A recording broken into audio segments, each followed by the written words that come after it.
Fellow Ghanaians, thank you very much for joining us on Upfront on JoyNews. So we're doing something very unique because today our focus is on the youth. In many of the instances, you've heard about how the youth are the future generation, but you ask yourself, what is being done for the youth? Even in times of COVID-19. We've had lots of stimulus packages. You've heard of the 600 million, with the banks contributing another 400 million, making it 1 billion Ghana cedis for SMEs. I'm sure you'd argue, well, these SMEs, are probably headed or managed by young people, and so that should be enough.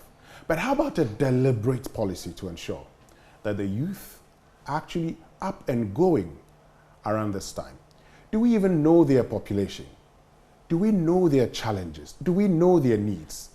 That is our focus today on Upfront.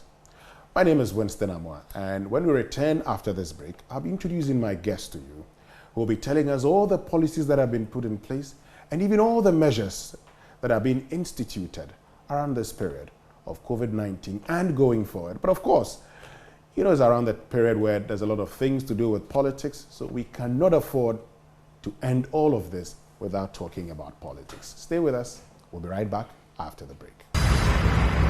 All right, so welcome back from that short break, and thank you very much for staying with us. If you just joined us, this is Upfront on the JoyNews channel, and my guest today is the CEO of the National Youth Authority, Sylvester Tete. Thank you very much for joining us. Thank you very much. Because of COVID-19, we can't shake hands like we normally would do, but let's get straight into it. So, we recognize that your function as National Youth Authority is to create that conducive environment for young people to ensure their socio-economic development and political development. What socio-economic environment, what policies have you put in place to create that socio-economic development or political development for the youth? Thank you very much, my brother. I'm so grateful for the opportunity to shed more light on the activities of the National Youth Authority and its allied agencies. To begin with, the National Youth Authority has an act that we operate with, Act 939 of 2016. The authority has gone through phases from the days of National Youth Council, dates back 1974, that it was instituted. It went through processes until 2016. The act was changed into an authority with a bigger remit of coordinating, facilitating, and formulation of policies to ensure that the youth work in a very conducive environment, building the creative potential of young people. That's a huge responsibility. Therefore, the remit of the act is extremely broad. But of course, we at the National Youth Authority, we look at the policies, and that is the youth policy of our country. We look at it, we shape it together with young people and ensure that any arm of government, being private sector, department, agency, central government, is really put on its toes to ensure that the very policy of the youth, that is the youth policy itself, is in tune with the exigency of our time so that it can be implemented. The implementation does not rest with the National Youth Authority alone. We own the youth policy. Currently, as you can see, the youth policy of our country is undergoing a review. We've started by having the technical committee that the minister put in place to review. It started 2 years back. Every 10 years by the law, we need to review the youth policy. Currently, we are at the national validation stage where the policy and its implementation plan has been developed and has been submitted to me as a CEO. I'm also going through, and I'll forward it to the Minister of Youth and Sports, which is the sector ministry, and the minister will take it to cabinet for final approval, and that will be the working document for the young people of our country. Yeah, so but I'm interested in that working document that you talk about. So let's look at what you seek to achieve. What you seek to create for our youth of this country. Yes, of course. That's, like I said, is a holistic being of a youth, from education, health, politics, social life, cooperation. Everything is embedded in the youth policy. To begin with, we will not sit here and develop a youth policy or review a youth policy for our country.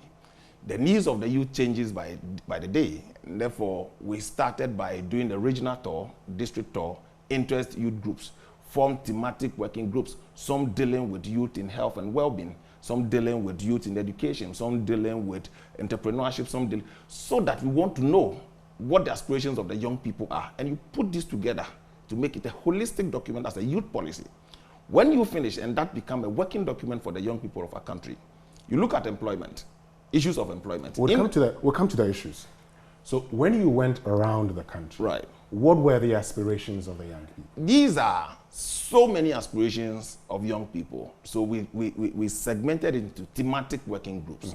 And everybody, wherever your interest is, you are made at the regional consultative level and then at the national validation level. So all the issues raised by young people, for instance, what is happening in the area of youth health and well-being, how it's been viewed in our country, how it's been treated. When we went around, people had their own opinion how youth health and well-being should be treated. What was the consensus when you went around? Well, the consensus is a bulky document that... I know, but I mean, having been through the process, you would know... Yes, of course. The consensus that is being reached, the thematic working groups are many. For instance, youth has concerns about the content of media reportage in our country. The content of media reportage. What about the content? Well, they think that abusive language is being tolerated on our media space, which ought not to be so. These are concerns of young people. Some also think that young people should be given opportunity in terms of participation in governance and democracy. That many a time we see older folks, you need to attain a certain age, you need to look at monocracy in politics and all that. Create a conducive environment for young people. Some even think that the age in the constitution to be able to contest for presidency in this country should be reviewed. Let's stay right there. We'll get to all the other issues you've raised, but I am particularly interested in that age conversation. Right. What do you think? Well, for me, I think that if you look at the constitution of our country, and that's an entrenched position in the constitution, it has to, people will express their opinions. 40 years, I think, is ideal in our country for one to be able to stand for president. Some are also arguing that if you can vote, then you should be able to be voted for. That is the argument of young people. But I think that by 40 years, you might have gone through life, experience, training, apprenticeship, and so many other things to be able to prepare you to be a matured person, not as in, but I think you might have gone through life. For me, I think at the age of 40, if one is made to stand for president at the age of 14, I think it's ideal. Let's explore this further. Right. So we have, and of course, the obvious example. If you go to Finland, right, you've seen the females, the prime minister, right, 34, 35 occupying positions. If you go to France, Emmanuel Macron, you have that evidence there. Of course. What is it about the age 40? Well, I think... Why can't we have young Ghanaians? Yeah, of course. Isn't that part of the constitution discriminatory? You are a representative. I don't think so, because even if we talk of 18 years of age of adulthood to be able to cast your vote, younger people are saying that at the age of 12, I should be able to cast my vote. Your daughter at 14 tells you, I know what is happening, I should be able to vote. So this argument will continue. Yeah, but the age of 18 is a global... Yeah, that is why I'm saying it's globally accepted. That's right. But even if it comes to a member of parliament, we say you should be 21 years to be a member of parliament. Exactly. The qualification for presidency is that you should qualify to be a member of parliament. Exactly. It's one of the qualifications. Great. One of the qualifications before the age limit comes in. So the point here, Sylvester Tete, is that if I qualify to be an MP at the age of 21, why can't I qualify to be a president? Why don't Ghanaians decide whether they think that that is why I'm saying this is part of the debate. This is part of the public opinion that shapes policy. For me, the framers of our constitution at the time thought it wise that it should be at the age of 40, you should be able to contest for president. Myself, perhaps when I was much younger, I thought that it was not fair. Today, I may think it's not fair. Let us continue to debate, argue. But you've just told me it's fair. I think it's fair. You may think otherwise. But you are supposed to shape that policy. So if you think it's fair... No. That is why I don't sit here to decide for the young people of our country. These are opinions that are coming up. We'll take this through the process. Go through cabinet position. This is what the young people are saying. Then we engage the debate. What we do, when you are formulating policy, you don't impose it on people. You look at the overall position of the populace of your country, and you take that. I don't take that decision, but I collate the views of young people, and of course you brief them. All these documents will be in front of the president and for cabinet for that matter. So all these views expressed by young people, obviously, there are things that will be laid before the president. And I think that is a healthy exercise for all of us to do, so that you don't sit with a consultant alone at the head office of National Youth Authority. But we went from, we met chiefs, we met opinion leaders, we met youth groups. We met youth groups, students. Everybody has to express an opinion of how our youth policy should be. So these are things, issues of disability. Okay. It's in there. These are things that we've put together that become a working document. And for the first, this time around, we are not launching or coming out with a youth policy without an implementation plan. It comes along with an implementation plan with timelines that every institution, every government is enjoying to start the implementation at a certain date to a certain period. Okay. I'll get to, I mean, we'll focus more on the politics, right, you know, because your job is also to create the conducive environment, right, for socio-economic development and political development. But since we're talking about politics, right, let's just, you know, focus more on politics and then, you know, probably get it to socio-economic development before we get to your own political aspirations, because it looks like you've been making a bit of movement here and there. But so let's look at it from this point of view. Are you satisfied with youth participation in politics? I'm not. What's the problem? I think that money, equal opportunity for people within the political parties. And I also think that largely, one, I would say money, I would say youth expectations. When we were back in school, I mean, not many people had interest in the politics that we do. They shine away from the politics. And politics, you won't be begged to come and do politics. It's an interest. And we need to create an environment. A young person wanting to vie for a position of a member of parliament, you find yourself in a political party that the filing fee alone is about 50,000, 30,000. It's a big disincentive for the political system for young people. MPP has tried over the time that if you are below the ages of 40, there's a special dispensation, whatever is paid by people above that age. You pay half of it. And even women participation in politics. But I think that it should be zero for every young person. Oh, young person should not pay filing fees? I think so. If you've contributed to the party, the political party you belong to, you have worked with the party, you satisfy all other, money should not be a hindrance. Money should not be a hindrance for young people. That is why I think that number one thing is money, and the availability of young people themselves to play the politics, to learn the art of politicking itself is another disincentive. That is why the law enjoins us to motivate, to encourage young people. Recently, these assembly elections, when the Eastern region, when the Greater Accra, we train young people contesting in assembly elections. We built their capacity. We taught them how to do the politics, how to campaign, how to mobilize resources. These are some of the things that we do to encourage young people. Mobilize resources. Yes, resource mobilization is not only about money. It's about friends, it's about people who can help you. But you also talked about the money situation. No, the money is part of it. But resource mobilization, did you assist them financially? No. We train them. You see, when you want to mobilize resources and we only look at, say, the money alone, you fail. You won't have the money. For instance, you live in a community, you want to vie for an assembly elections, or you're going for an MP. You look at the budget, it will scare you. But the resources around you, the resource are the people. The resource is people who can help you to canvass for vote without taking money from you. It's a resource. The resource is about somebody having the bicycle, a motor bicycle, to lend you to do your rounds. It's a resource. So it's not only about the monetary resource. It's key in the politics anyway. But it should not always be the case that is coming from your pocket. Therefore, if you don't have it, you are stuck. Okay. Talking about money, and you've talked about how many of the young people do not have money. Right. And if they do not have money, then it becomes difficult for them to take part in political positioning. Right.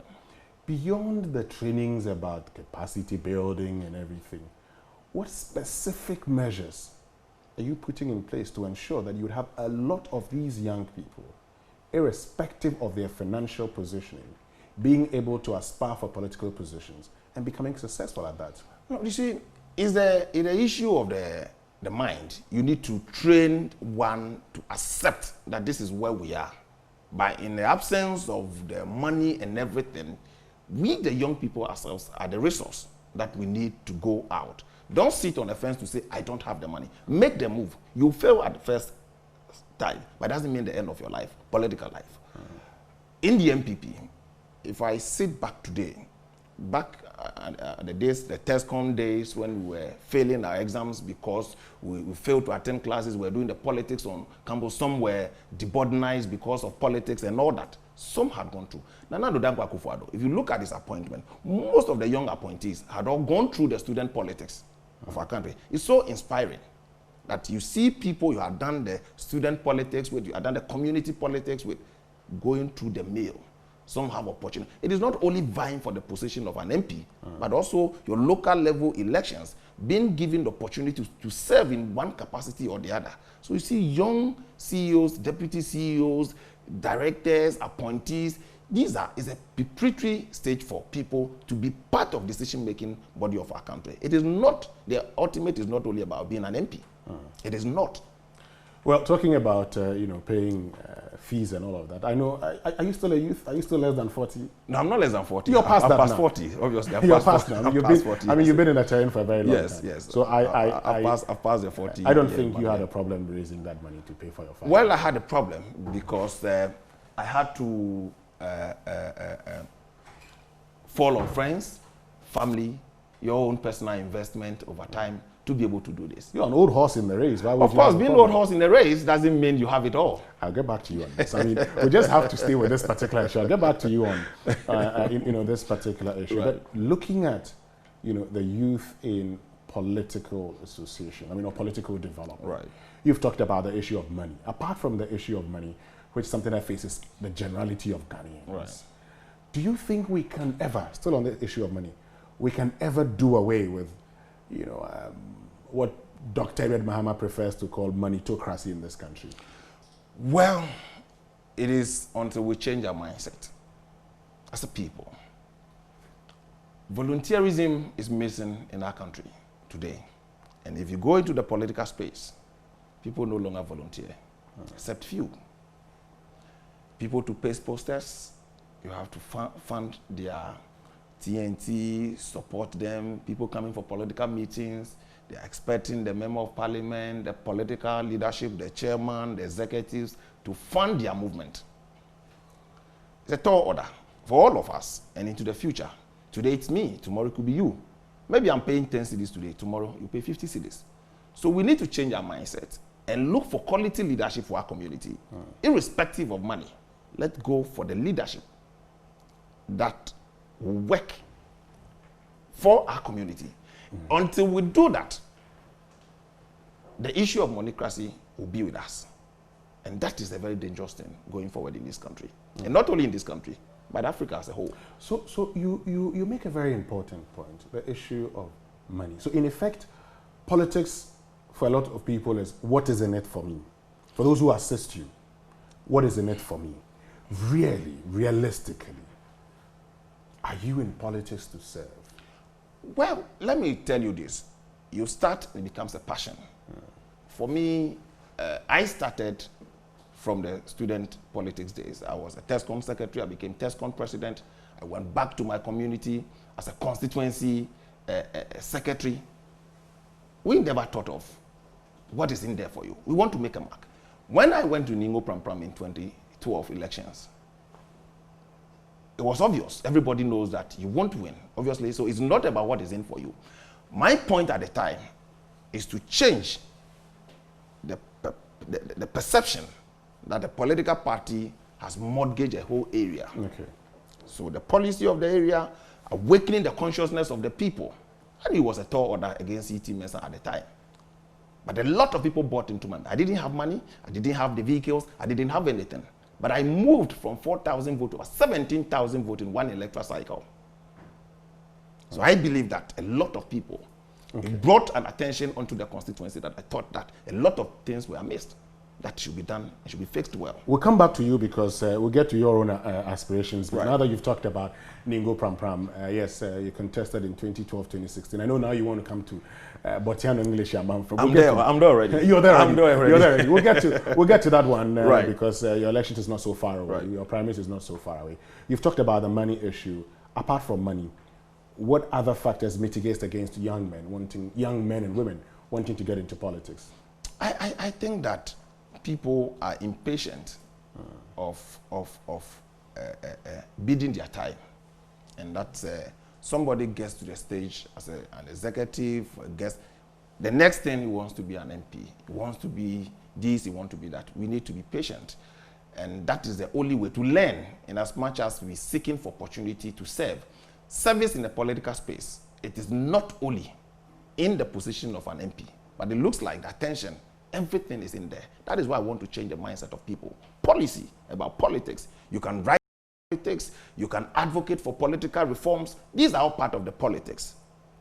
And that is where I think that the youth, the focus should go.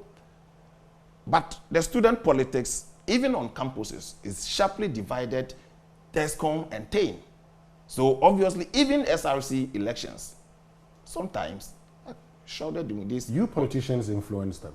I wouldn't say we politicians influence them. These young politicians also coming from homes and coming from political traditional settings. But I think that we should go beyond. Yes, you can be a TAIN executive, you can be a TESCOM executive, you can be a political animal within the student fraternity or as a youth in general. But you can take the role of advocating for political reforms in your country.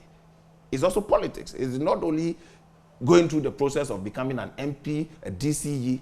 If the president finds you worthy to serve in any capacity, that is a call to serve your country.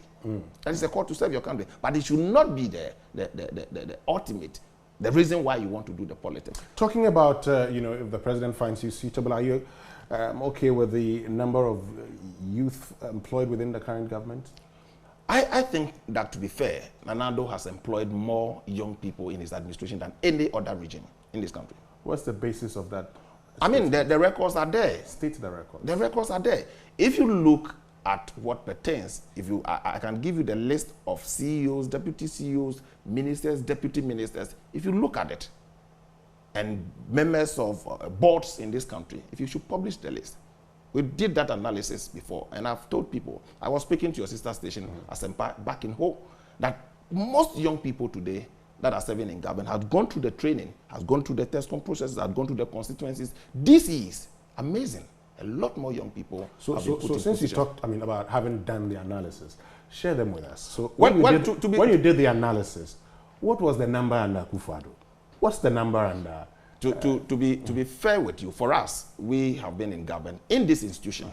Myself, my two deputies. I'm talking about going through the mill politically to come where we are today. I've served as a TESCOM secretary, TESCOM president, a constituency secretary for that matter. My deputy, Nelson Owusu Ansa, was a TESCOM.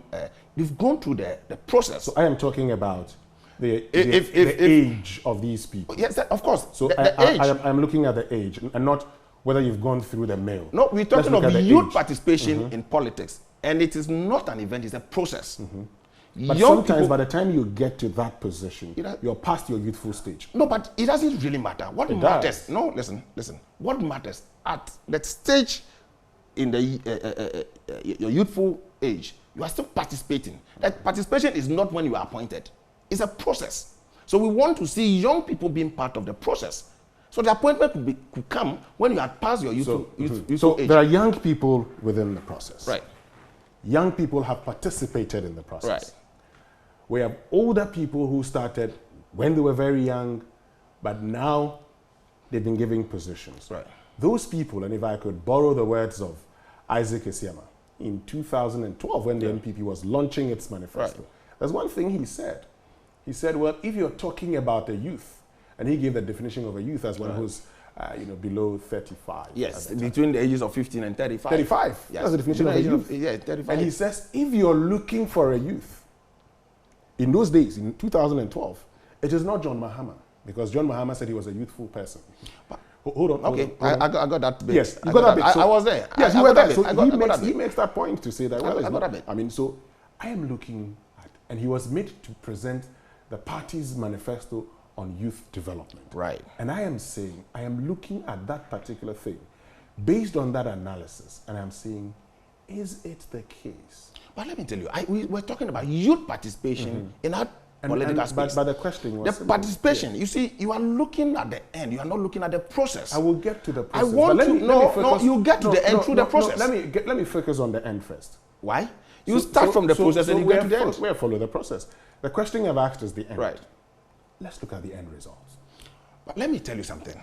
As I sit here today, I've done about 27 years politicking. Started quite young. Right? So it's the process of participation of young people. That is our interest. First and foremost. Assuming you want youth to be in leadership and they have not gone through the participation process, becomes difficult. Very difficult. So the participation, the process is key. And that's what we advocate, that young people will be given the opportunity to be part of the process, the participatory. That is where our focus is. It's not only the end. Otherwise, you see that you've not participated in it and it will bring you. You will make a mistake. So in effect, you believe you must crawl. You must go through the process. Be before given you get opportunity, that appointment. not necessarily the appointment. Sometimes you go through it and you shape how the political game is played, even at the local level. So you go through it. It is not everybody that will be given the appointment. Take MPP, for instance. We have 144,000 active executives of our party, from polling station level to the national level. 144,000. How many people you think at each point in time the president will be appointing directly into office? No, it is not. We have 5 million supporters of our party out there. Okay. And the young people of our country, all we are advocating for, the young people should be given opportunity to participate. We need to go for a break. Sure. And when we return after this break, we'll look at the policies when it comes to socio-economic development. And then we'll move into, Sylvester Tete's political ambition. He's talked about Ningo Pram Pram, lost to E.T. Mensah, lost to Sam George Nate. Now he wants to unseat the NPP's parliamentary, member of parliament for Botiano English Yamanfo. This is Upfront on JoyNews channel. I'm Winston Amwa. We'll be right back after this. All right, so welcome back from that break. Thank you very much for staying. This is Upfront on JoyNews channel. We still have, Sylvester Tete here with us. So we're looking at youth, development, creating the conducive environment. We've talked about leadership. You've talked about how you're helping them. So let's just wrap up on leadership and get to the socio-economic. So what measures are you putting in place for them? Well, if you look at socio-economic and... Before we get to socio-economic, so when it comes to the political development, what measures are you, as part of the policy that you're coming up with? We do mentorship, we do capacity building, we bring people who are experienced in the area of politics, student politics, we help them. SRC, NUCs, and the rest, their meetings, we are involved, we coach them, we mentor them. It's part of the things we do to ensure that they get into the political space and play an active role. How about socio-economic development? Because socio-economic, it's very important. Yeah, it is important. It is important. The socio-economic well-being of young people of our country is paramount to us as an authority. The implementation does not rest with us alone. You have NAPE, you have NBSSI, you have CODVET, you have MASLOC. These are all institutions of state that are geared towards ensuring that young people's well-being economically is achieved. That is why for us, if you look at youth unemployment, the single gesture of the president to ensure NAPCO, 100,000 young people employed, is contributing to socio-economic development of young people. Youth in afforestation is there. NBSSI, CODVET, NAPE. These are all things to support young entrepreneurs and to support people in industry. What are you doing to support young entrepreneurs? It's a policy. We say that, look, for instance, we talk about youth employment. Youth employment is at the doorstep of YEA, CODVET, NBS. We don't do that. We put the policy and ensure. What policy are you policy is that you need to support young people in entrepreneurship, funding, startups. So when we say that young people should be given startups, we don't give the startup, but we advocate that young people should be given the startup. Then they are directed to NAPE, they go to CODVET for skills development and things like that. That is what we do. So it is not to say that NYA does everything. We follow the policy of young people and ensure compliance by all other institutions of state. That is all. And we are happy that in the area of youth entrepreneurship, economic, socio-economic development, government has done excellently well, because we are monitoring, we are looking at the policy as far as young youth employment is concerned, capacity building of young people in education, technical, vocational education. The government is coming up with TVET education, that today, even if you are not gone through formal education, you want to skills development and training, you can go through as far as becoming a professor in the field of endeavor. These are things that we want young people to go through, and it's happening. So we'll track the policy, whether or not the policy is working to the aspirations of young people. Other institutions are involved in ensuring that the youth policy is met. Yes. Great. So you basically are a facilitating agency. Facilitating agency, more or less. Yes. So you use your budget to facilitate these things. These are things we do. We do monitoring, we do capacity building, we do collaboration, we help young people. And don't forget, we also work with community youth groups, work with district, work with regional and national based youth groups. So I see you have a module, youth in an entrepreneurship module. Yes. Where you're building capacity. We build capacity for young people. How different is that from the NIP module that also builds capacity? You see, NIP do funding of startups. But of course, before, we cannot do it all. I mean, there's a collaboration between us and NIP. You can do the training and you follow on them for the startup. Before they even give you the startup, they also make sure that ideally you conform to the standard setup and the criterion set up, that you can really come out. You don't get in and you stay on forever. You get in and there's an exit plan for you that you add on to whatever you've been given as a startup. Not a duplication of It is not duplication. roles. Look at the number of young people we have in this country. It's not duplication. It is not duplication. You're spending money to build their capacities. If they go to NIP, their capacities be built again. No, it doesn't mean the same group of people. Currently, if you are a beneficiary of one youth program, there's a tracker. We'll know that when you get here, we'll know that you've benefited from this program. It's not the same thing. For instance, we have youth livelihood farms. National Youth Authority, a youth livelihood farm that will support young people. We're doing that in conjunction with Planting for Food and Jobs in the district. So it doesn't mean that you are a beneficiary of this. You'll be a beneficiary in all the youth programs across the country. What policies did you come up with during the, around this COVID-19 time? Yeah, the COVID-19 time, we launched the youth campaign against COVID-19. We rallied the young people of our country, people in media, people in the entertainment industry, young parliamentarians. And then we had community information dissemination officers. And today I received a letter that the United Nations Secretary General commended Ghanaian youth in the fight against COVID-19. The letter, I just received a letter, very commendable, about the remotest part of our country, where we think that social media is not friendly to them, the traditional media. We had volunteers who were in the trenches to disseminate information about COVID-19. About 700 of them were deployed, and the response from the regions is amazing. And that United Nations, I don't know how they picked it, but the United Nations Secretary General made a specific mention about the youth of this country for their role in the fight against COVID-19. How about those whose jobs have been affected? Of course, we continue to advocate for them, for interventions from government to be able to support them.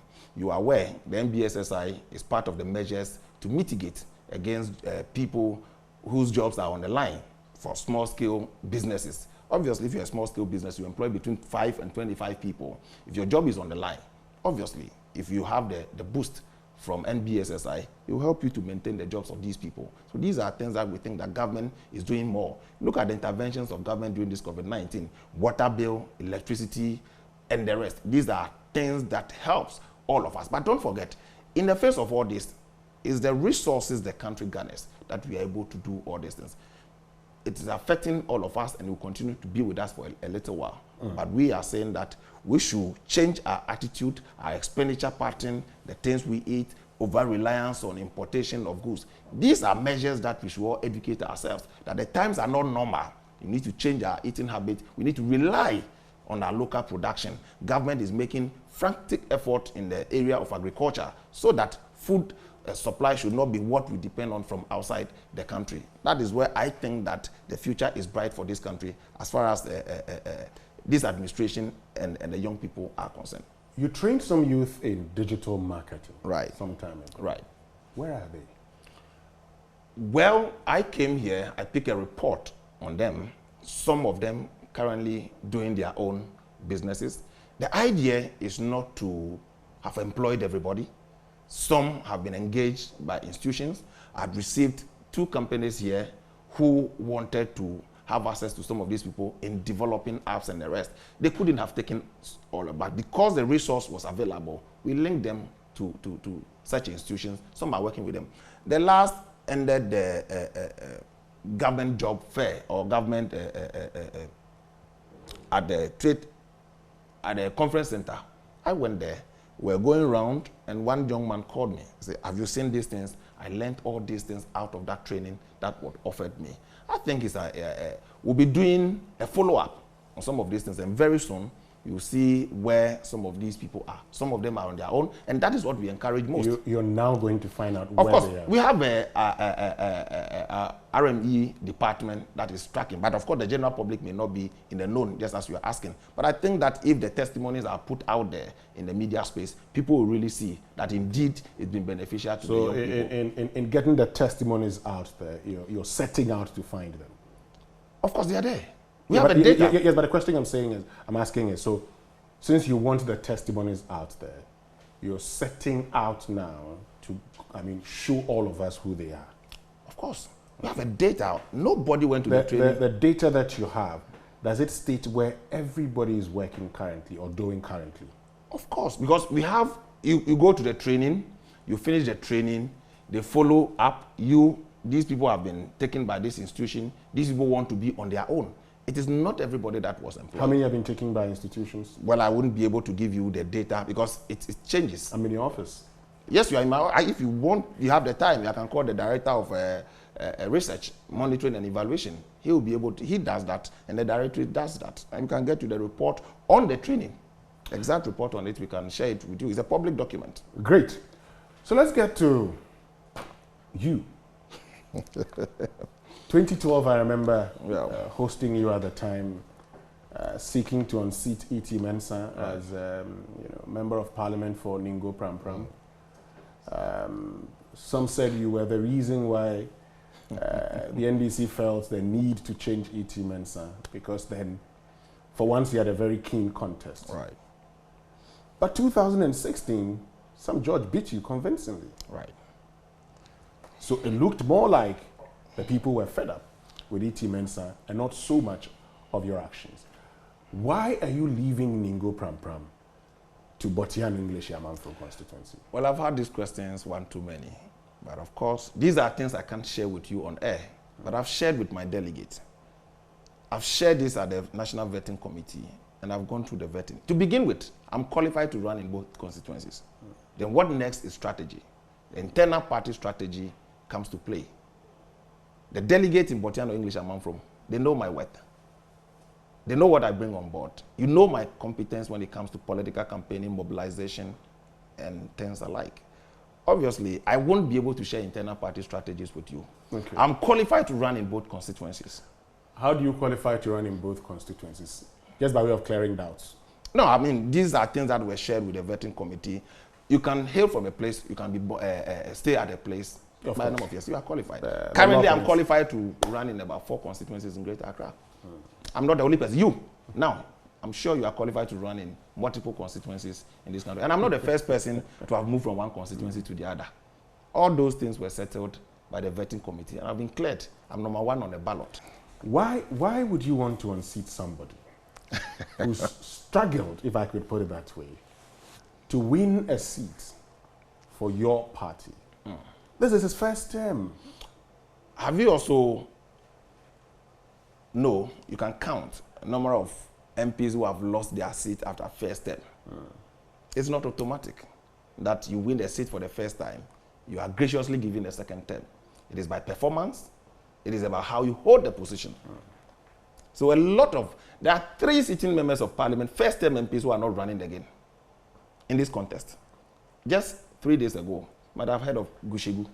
He's bowed out graciously. He's a first-term MP. You heard of Fomena. He's a first-term MP. He's bowed out. You heard of Techiman South.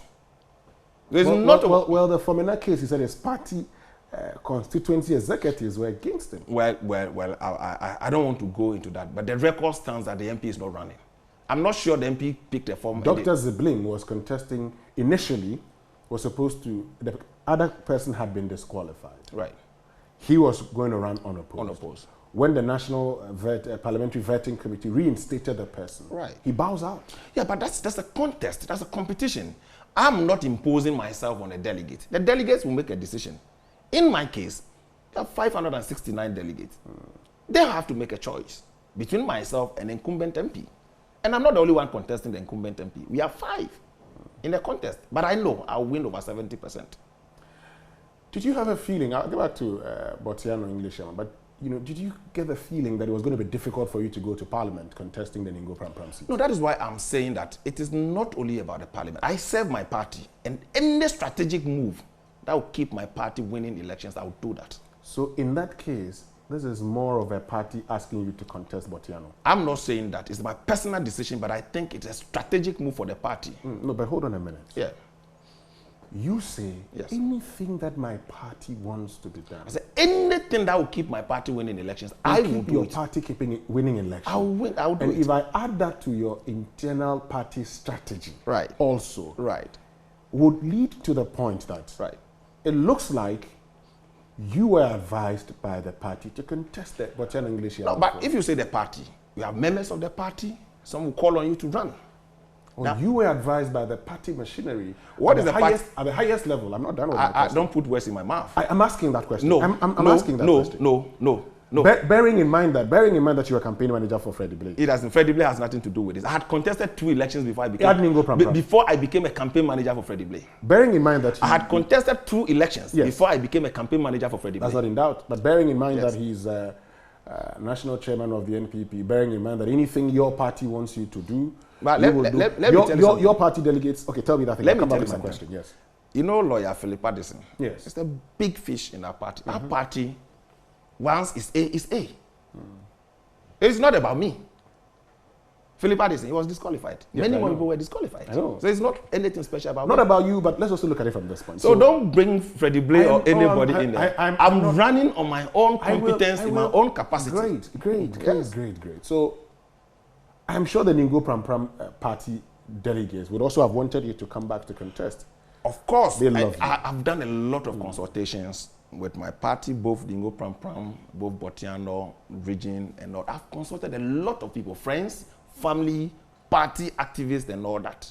The best decision is for me to save a seat, and I'm going to do that.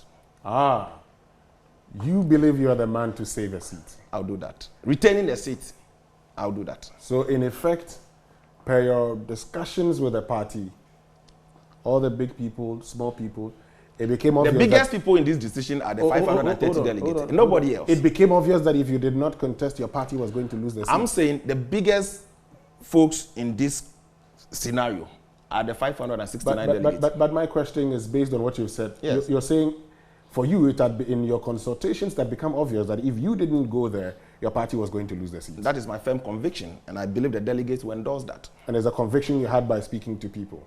Of course. What happens if you don't win? I win. You know of Sir John? I know Sir John. You know of the famous feared delegates? But I respect delegates. You don't fear them? I don't fear them. I respect them. They gave you assurances? I win about 70%. Mark it on the wall. And if you don't get the 70%? I still work for the party. That becomes failure on your part? It won't be a failure. I'm not the first person to have failed in 2 successive elections. I'll bounce back. I'm not the first person. Check the history. Greatest politicians, they fail, they stumble, they pick it up, and they get there. What convinces you that you're winning this time? The delegates are there. You are a journalist. Go to the grounds. Go to the grounds.